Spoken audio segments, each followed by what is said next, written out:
Hey everybody, what is going on? I hope you guys are all doing well, and welcome to another tutorial video. In this video, I'm going to be explaining to you guys how you can change the position of your buttons on your Shopify site. So let's get right into it. Now, to move your buttons, what you're going to want to do is you're going to go ahead and customize your theme. To customize your theme, go to the online store to the left, go under themes, and when you see your theme which you're currently using, just click customize, that big black button right to the right.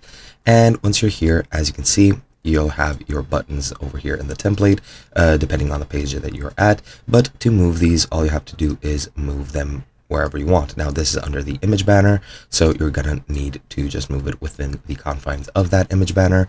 For now, you cannot add them or remove them from the subgroup, aside from manually altering the code. You might be able to add a new template or add a new section and then add buttons over there, but as I mentioned, that is pretty complicated and you're most likely going to have to actually modify the code. You can also move the entire section, such as the header. You can add blocks over there, or in the announcement bar, if you can move anything, if you have any elements, you can move them from there.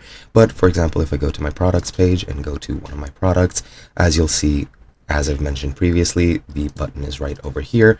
These are the two buttons, and to move them, you just need to click on them and drag them around through this option here. For now, it's grayed out. I'm not sure why. So let me just reload the customization window.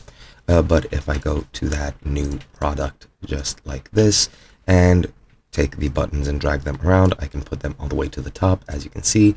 And that is pretty much it. Hope you guys enjoyed, and I'll be seeing you guys in another video.